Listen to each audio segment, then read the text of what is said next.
rappelle avoir le sentiment que ma vie était finie. J'avais été pris en flagrant délit, tout était là. J'ai menti, je me souviens juste d'être resté là pendant 2 heures à les écouter. Ma mère pleurait, je pleurais, complètement abasourdi. J'ai été puni pendant 7 mois, c'était en secondaire E, je n'ai rien regardé pendant cette période. J'étais privé d'ordinateur, de jeux vidéo. Ça s'est avéré être une bénédiction. J'ai commencé à jouer d'un instrument de musique. J'ai commencé à lire beaucoup. Alors, en soulignant ces histoires-là, qui sont vraiment typiques des personnes qui ont grandi à l'ère d'Internet, le but, c'est de se mettre un petit peu dans l'état d'esprit, dans le vécu de ces jeunes personnes-là pour être capable d'intervenir sagement, hein, comme parents, pour non pas accentuer la honte puis l'ambivalence que les jeunes y vivent, mais de comment être une présence qui va pouvoir les guider sagement au travers d'éducation qui est appropriée, d'une présence rassurante. Alors, je fais exactement l'inverse qu'on fait d'habitude dans un message. Je vais commencer par l'application. Alors, je vous ai imprimé 2 articles de Focus Famille, qui est un ministère de grande qualité, qui ont un pendant canadien, et certains de leur matériel est traduit en français. Alors, c'est le cas pour les 2 articles qui est disposé sur la table où on met les emblèmes à l'habitude. Il y a 20 copies pour chacun des 2 articles. Alors, je les ai fait imprimer, c'est sur le budget de l'Église, fait que s'il vous plaît, prenez-en, prenez-le au complet, il y en a 20. Alors, prenez-en, puis sinon, il y en aura, si vous en voulez d'autres, on en fera imprimer d'autres. Puis sinon, les PDF sur Internet, ça existe.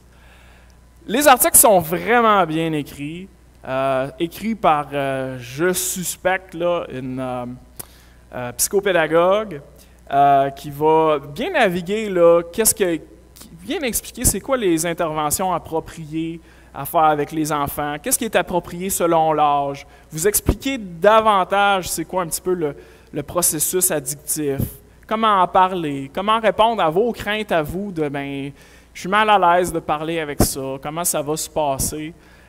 Elle va assez en détail pour vous guider là-dedans. Elle donne même aussi des exemples de dialogue. Et pour aller un petit peu plus loin sur ces 2 articles, alors l'application, c'est clairement de les prendre puis de les lire à tête reposée, puis de voir, qu'est-ce que je peux apprendre de ça. Et pour aller un petit peu plus loin là-dedans, ici à l'Église, on a notre psychopédagogue maison, Émilie Mathieu, qui a une maîtrise en psychoéducation. Puis on va avoir 2 plages horaires pour discuter du contenu de l'article. Alors, Émilie va animer un atelier de discussion.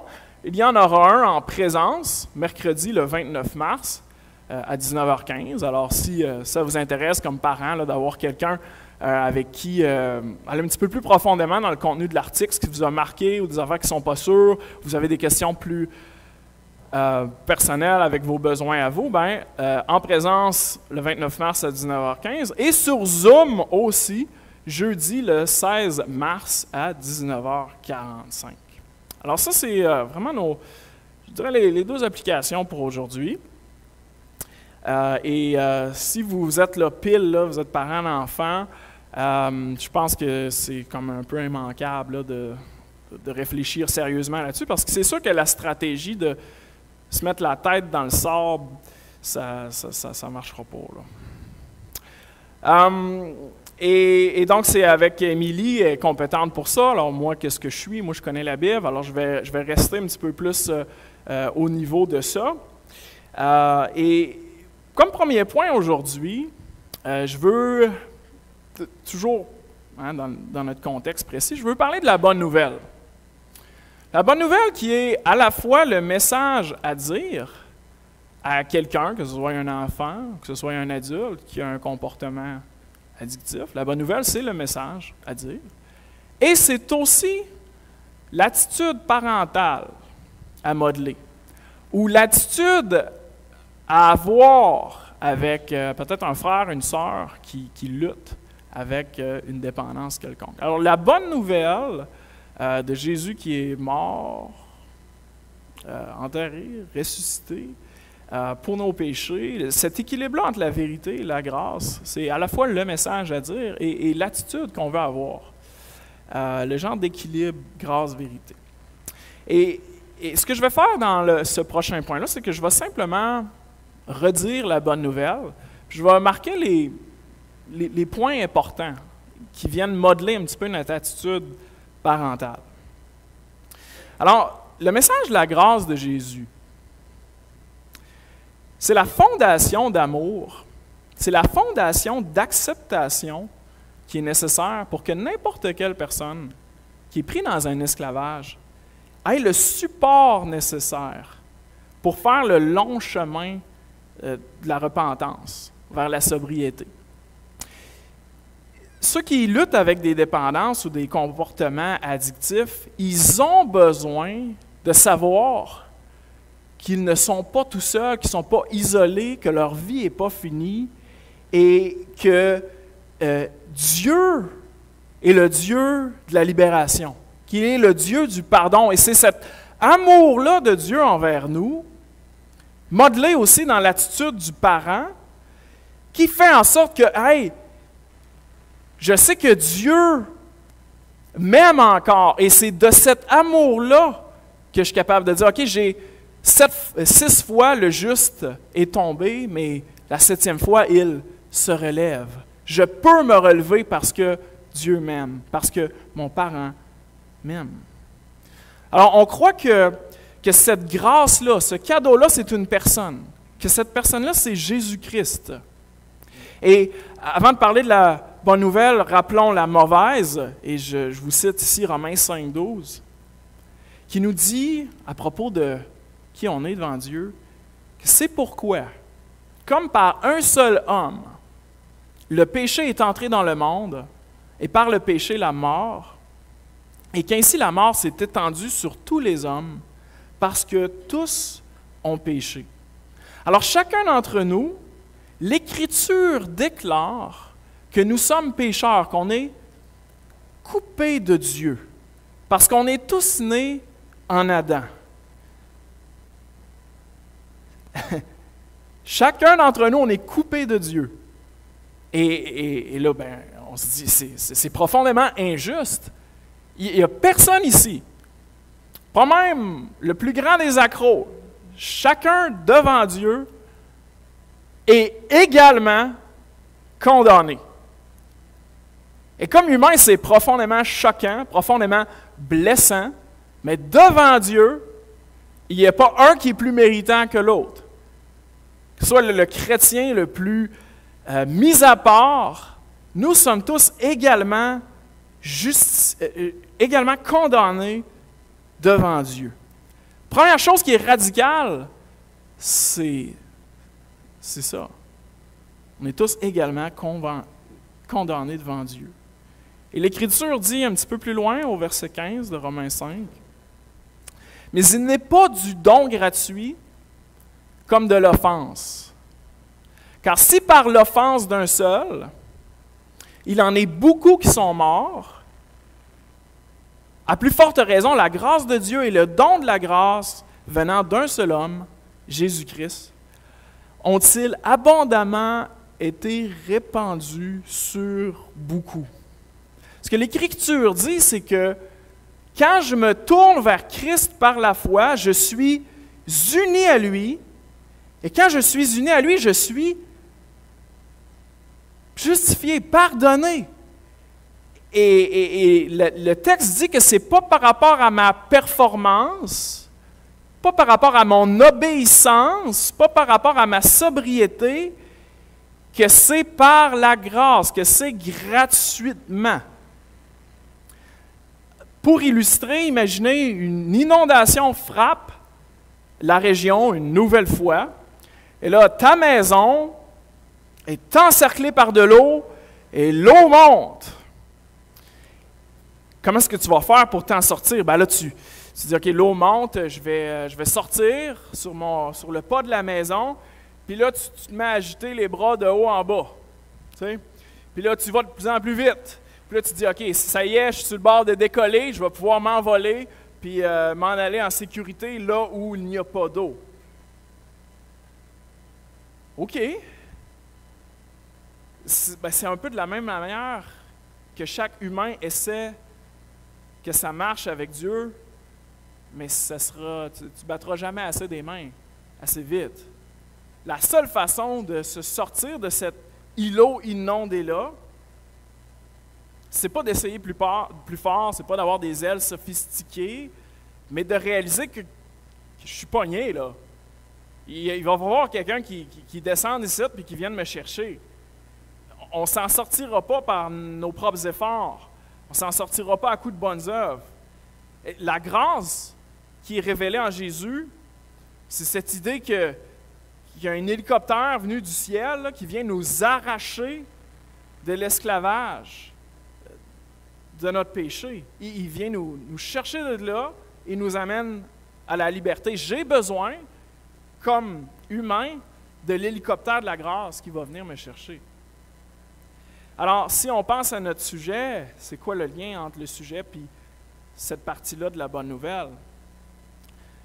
Si je suis en lutte, je vais avoir besoin de comprendre que je dois laisser de côté mes battements de bras là, que je fais depuis tel nombre d'années et de comprendre que je vais avoir besoin d'un aide un petit peu plus sérieux que ce que je me convainc qui va faire l'affaire cette fois-là. Cette fois-là, ça va être la bonne foi. Je vais décoller, là, tu sais. Et si vous êtes de l'autre côté, vous avez quelqu'un dans votre vie qui lutte avec quelque chose de significatif,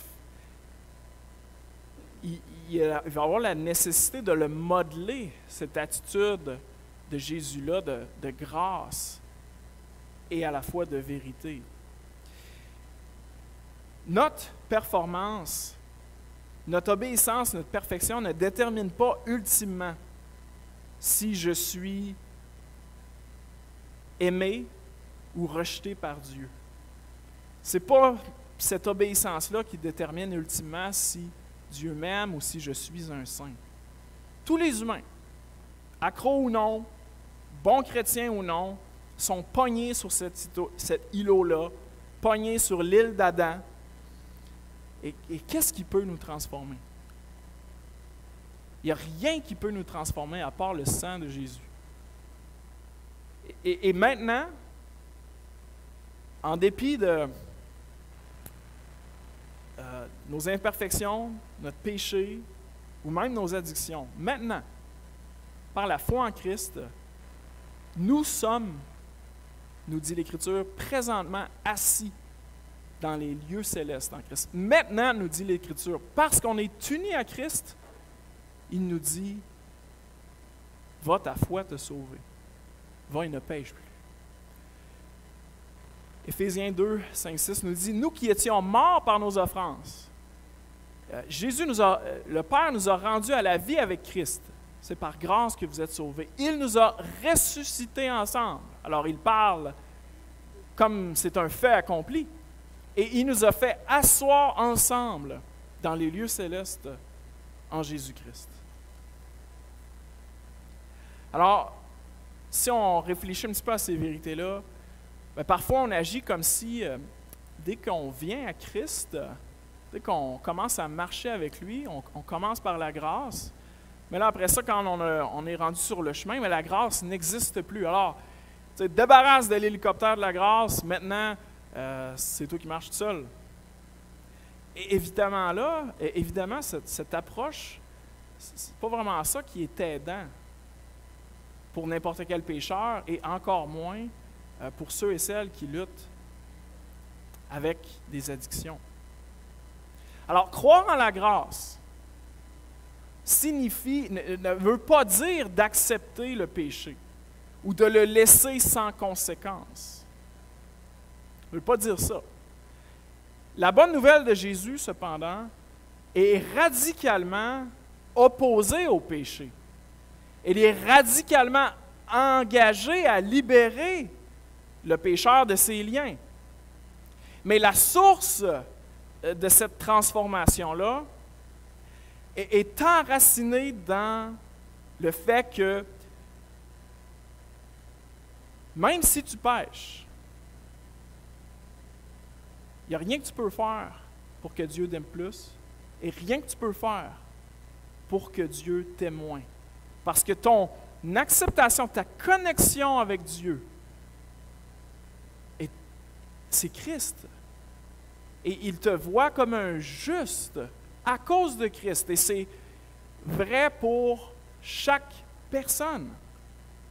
Vrai pour chaque personne. Et comme pèlerins sur le chemin avec nos frères et sœurs qui ont des luttes variées, ça peut aussi être nos enfants, eh bien, il faut être à la fois capable d'être comme Jésus qui est l'ami fidèle et tendre avec celui qui lutte, qui est tombé, et savoir aussi qu'il est fidèle, qu'il est sévère en ses exigences, mais que justement parce qu'il est l'ami fidèle et tendre, justement parce qu'on est capable de tendre la grâce, puis de ne pas humilier l'autre personne, que ben, je sais que mon frère, il peut m'aider, il va me dire la vérité, mais il ne va pas augmenter mon fardeau, il va plutôt m'aider à me relever, à me relever.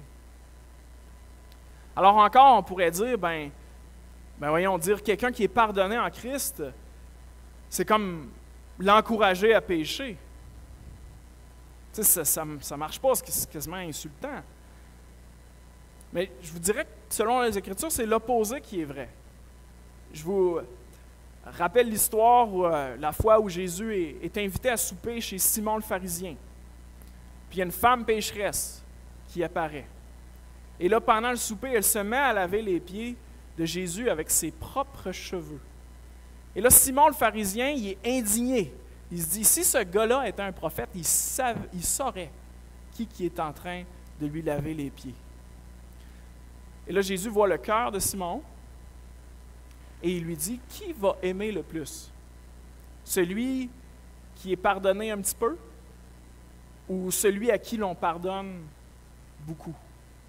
Alors, dans le modèle biblique, on change parce qu'on est accepté. On est transformé parce que Dieu pardonne. Et c'est l'amour qui précède le changement. C'est de cet amour-là avec Dieu, de savoir que radicalement, je suis aimé, qui me permet après ça d'arrêter de chercher l'amour à la mauvaise place. L'Écriture dit dans Romains 8:1, il n'y a pas de condamnation. Et au cœur de la vie de l'accro ou de n'importe quel humain, il y a un sens un petit peu pernicieux que je vaux rien, je suis un échec. Mais l'Écriture nous dit, il n'y a donc maintenant aucune condamnation pour ceux qui sont en Jésus-Christ. Alors encore une fois, hein, est-ce que c'est une permission de pécher? Non.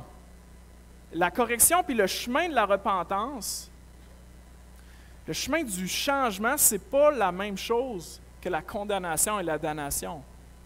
Ce n'est pas la même chose. Jésus, voyez-le comment il approche les gens sur terre. Il approche les gens avec la grâce. Et c'est à partir de l'amour qu'il offre aux gens, cet amour agapé, généreux, cet amour sans condition qui font que les gens sont renversés et qui sont transformés et ils savent maintenant qu'ils ont la liberté d'apprendre une nouvelle façon de vivre. Pensez à la femme prise en délit d'adultère. Jésus qui s'est exclamé à la foule que celui de vous qui est sans péché jette la pierre contre elle. Puis à la fin de l'histoire, Jésus nous donne le cadeau du pardon afin qu'on puisse aller et ne plus pécher. Alors, qu'on soit du côté que comment je vais agir avec cette personne-là, ou encore j'ai des gros liens présentement, j'ai des grosses chaînes. Bien, la façon dont on voit Dieu, si vous fermez les yeux puis vous vous imaginez le regard de Dieu sur vous, ce regard-là, c'est la chose la plus importante de notre vie. La façon dont tu t'imagines Dieu est cruciale. Comment est-ce qu'il te voit? Est-ce qu'il voit un échec? Est-ce qu'il voit un bâtard là, quelqu'un qui n'a pas de place dans ce monde-là, qui lutte à mériter l'amour de Dieu? Ou est-ce qu'il voit un fils bien-aimé qui lutte avec le péché, qui va faire tout en son pouvoir pour que son fils puisse se relever? Alors, plus ta vision de Dieu va être rigide, légaliste, plus toi, comme personne, tu vas devenir légaliste. Alors, si ma métaphore unique pour adorer Dieu, c'est le juge, bien, certainement, je vais avoir cette même attitude-là par rapport aux autres. Si le Père est juste un juge, alors je vais me voir comme un perdant, puis je vais voir les autres aussi comme des perdants. Tandis que c'est une métaphore importante et vraie, mais ce n'est pas tout le bouquet des vérités bibliques. Alors au final de cette section-là sur la bonne nouvelle, ce qu'on doit modeler comme parents ou comme disciples envers les gens qui sont en lutte, et le message à croire profondément, on l'a chanté ce matin, c'était vraiment bien résumé dans Jésus, quel ami fidèle et tendre. Mais quand on regarde Dieu, ou quand on sent le regard de Dieu sur nous, on peut se dire que Jésus a une immense compassion pour nous. Il a une immense compassion pour chacune de vos luttes. On peut se dire aussi que l'amour de Jésus est plus fort que mon péché. Cet amour-là, il est plus fort que mon péché.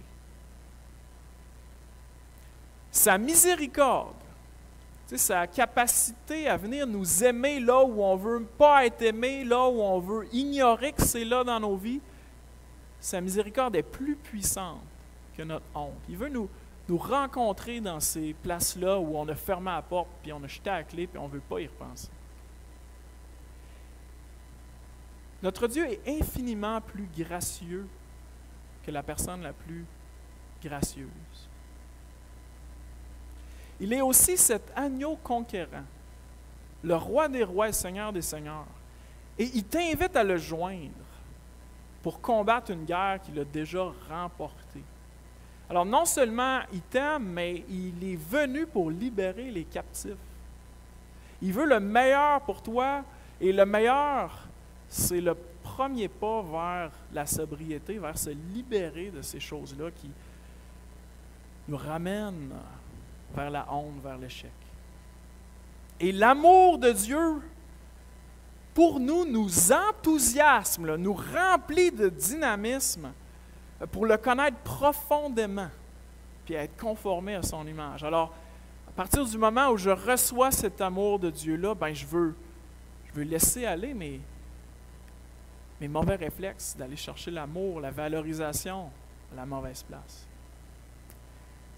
Et finalement, Jésus est patient avec nous au-delà de ce qu'on peut imaginer. Alors qu'on lutte avec la peur, qu'on lutte avec l'isolement, la difficulté à croire à ses promesses, Jésus est patient avec nous et il veut nous amener à faire le prochain pas. Alors, en rappelant un petit peu la bonne nouvelle de Jésus-Christ, ce message fondamental-là, c'est à la fois le message à redire à la personne qui est tombée, et c'est aussi l'attitude à modeler, l'équilibre vérité, grâce, je te relève, mais en même temps, le Seigneur t'appelle à mieux. Hein? C'est quelque chose qu'on veut modeler.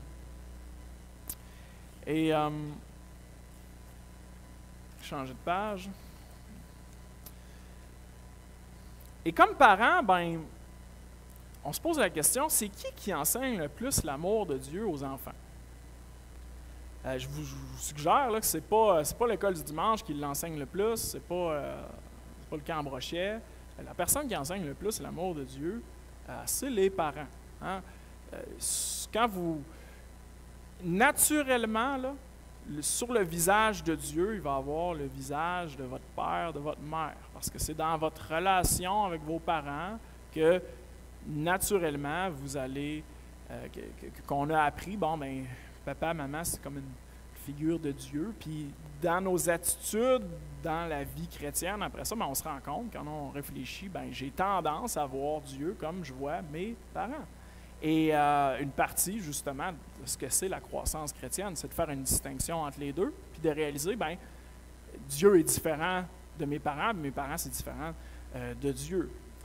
Mais pour l'implication pratique pour ça, c'est que comme parents chrétiens, on est invités à modeler ça, à modeler un amour qui est basé sur l'Évangile. Alors, qu'est-ce que ça veut dire? Bien, c'est une relation qui est sécure, une relation qui est solide, qui est gracieuse et qui en même temps est à quelque part entre ces deux extrêmes-là. Alors, je pourrais avoir d'un côté une attitude parentale très, très rigide, très, très contrôlante. Puis je projetterais un petit peu que... donc, il faut que tu agisses exactement comme ça, sinon je ne te donne pas ma joie de parent. Alors, qu'est-ce que ça nous enseigne? Bien, ça nous enseigne finalement que si j'agis bien, je gagne mon ciel. Si j'agis mal, je m'en vais en enfer. Il y a peu de connexion. À l'inverse de ça, à l'inverse du légalisme, hein, on pense à la grâce bon marché. Alors, ou l'inverse, une autre façon de le dire, ce serait de dire, l'enfant a toujours raison. Alors, j'enseigne implicitement que Dieu est le Père Noël. Je suis désengagé moralement de ce que mon enfant fait. Et ça, c'est pas meilleur pour l'enfant. L'enfant est confus. Et des deux côtés, il n'y a pas de joie dans l'obéissance. Ici, il n'y a pas de joie dans l'obéissance parce que c'est jamais assez ce que je fais. Et de l'autre côté, il n'y a pas de joie dans l'obéissance parce que on ne m'a jamais guidé pour rien. Et de se laisser modeler par l'Évangile, c'est cette idée que oui, Dieu est mon Père, je suis aimé, et donc naturellement, je veux lui obéir. Et c'est dans ce contexte-là qu'il y a de la joie dans l'obéissance. Alors, ça va être le travail d'Émilie, hein, de nous expliquer concrètement comment ça fonctionne. Alors, si c'est pas simple après, c'est pas moi qu'il faut blâmer. C'est pas vrai. On s'entend, hein? C'est un grand défi pour nous, les humains, de modeler ça, mais c'est un appel qui est franchement inspirant. C'est ce genre de relation-là qu'on veut vivre. Et avant de tourner dans les proverbes, je vais dire un mot sur les forces et les limites de l'instruction morale. Alors, comme parents évangéliques, comme chrétiens évangéliques, la Bible, pour nous, contient toutes sortes d'instructions morales, des directives de bien et de mal.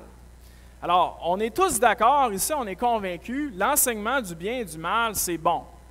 Okay? C'est nécessaire, c'est une bonne chose.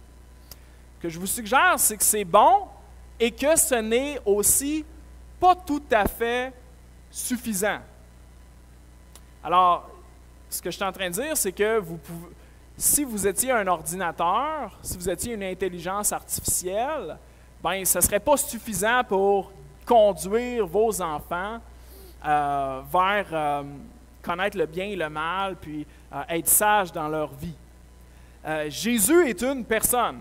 Hein? Jésus n'est pas une liste de principes et il n'est pas non plus une option de fais ceci ou fais pas ça. C'est une personne.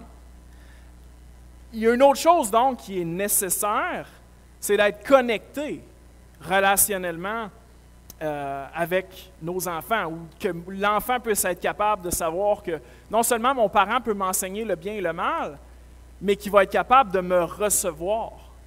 Si j'ai fait quelque chose puis que j'ai quelque chose à lui dire, il va-tu être capable de m'aider sans m'humilier parce qu'il m'avait dit de ne pas faire ça, mais je l'ai fait, mais là, où est-ce que je ne sais plus où me mettre, tu sais?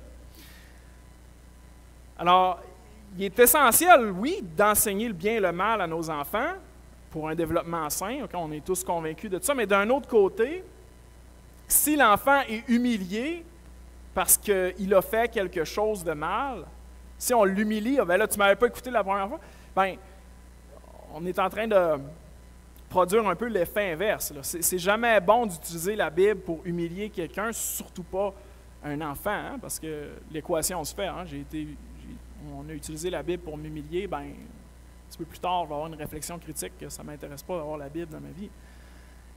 Si j'humilie l'enfant, ben on va devenir un petit peu dangereux à ses yeux, puis il ne se tournera plus vers nous pour les autres choses importantes.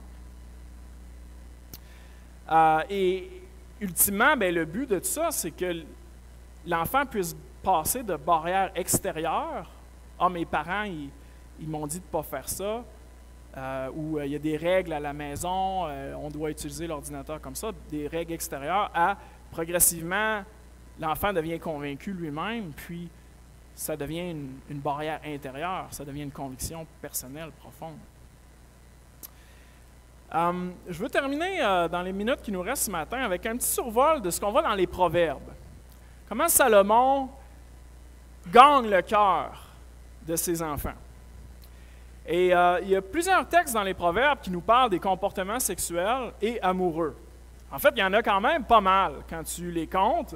Et c'est environ 10 à 15% du livre qui est constitué d'une discussion rationnelle entre un père et un fils à ce sujet. Alors, j'étais émerveillé par ce fait parce que 10 à 15%, c'est gros. C'est gros dans le sens que, j'étais émerveillé parce que j'étais là, hey, ils sont capables de s'en parler. C'est énorme, là. Être capable de s'en parler, sans que moi j'aille le goût de me cacher, puis que lui ait le goût de se cacher. Alors, il y a quelque chose d'inspirant là-dedans. On voit ensuite que la place que ce sujet occupe dans les Proverbes le normalise comme sujet de conversation. En d'autres mots, c'est un sujet de conversation qui doit être normal. Évidemment, avec du langage qui est approprié selon les âges, exempt de curiosité malsaine, exempt d'un genre d'anxiété qui va comme mettre l'enfant en état d'alerte. Et je note aussi que c'est 7 passages différents. Vous voyez, il y en a que c'est juste des versets, mais il y en a d'autres que c'est des longs chapitres. Et ce que j'observais par rapport à ça, c'est que c'est pas comme une longue conversation. OK, c'est fait, j'ai plus besoin jamais de m'en préoccuper. Il y a 7 segments où ils en discutent et en rediscutent. Et par rapport à ça, voici une citation de Catherine Wilson, qui est l'auteur des 2 articles que je vous invite à prendre à l'avant. Elle nous dit, par rapport un peu à cette idée, que l'un des grands obstacles pour de nombreux parents est de trouver une manière naturelle de lancer la conversation sur ce sujet, à cause de l'inconfort qu'on ressent à l'aborder. Il se peut que vous soyez tenté d'en faire une longue conversation difficile pour ne plus jamais avoir à en parler, faire le speech, là. Mais ce n'est pas vraiment l'idéal, nous dit-elle. Si votre enfant a beaucoup de questions à poser et souhaite vous parler pendant 1 heure, c'est merveilleux. Cependant, pour la plupart des enfants, une discussion de départ de 5 à 10 minutes est ce qu'il y a de mieux. Votre but est simplement d'amener votre enfant dans la première conversation d'une longue série concernant la pornographie et les autres aspects de sa sexualité émergente. Essayez de rendre cette expérience suffisamment confortable pour lui afin qu'il accepte de continuer ce dialogue. Alors, on voit, hein, c'est sur le bon sens des choses. Autre chose que je notais alors que je lisais les Proverbes, c'est que c'est équilibré. Dans la façon dont Salomon en parle, il ne fait pas juste dire « fais pas ça, fais pas ça, fais pas ça », puis bon. Il est équilibré. Il dit des instructions négatives et il dit des instructions qui sont constructives. Il est capable de peindre une vision des relations humaines qui sont inspirantes, qui ne sont pas juste négatives. Une autre chose que je notais au travers des Proverbes, c'est que le refrain qui revient dans les Proverbes, c'est « Écoute mon fils, écoute mon fils ». À chaque début de section, c'est « Écoute mon fils ». La façon de mener la conversation, c'est qu'on voit que c'est une discussion sécuritaire puis relationnelle entre un père qui est profondément intéressé par le bien-être, par le développement de son fils. Hein. Il veut qu'il grandisse en sagesse. C'est dit à la fois dans le contexte à l'éducation à une sexualité qui est saine, et c'est aussi le refrain qui revient dans toutes les conversations dans Proverbes. Les références sont là. Alors, qu'est-ce que ça me dit, ça? Ça me dit qu'ils sont capables de discuter d'une façon répétée sur le sujet, ils sont capables d'en parler d'une façon constructive, Le fils est capable d'être dans la présence de son père puis de l'écouter sans se sentir humilié, sans vouloir se cacher.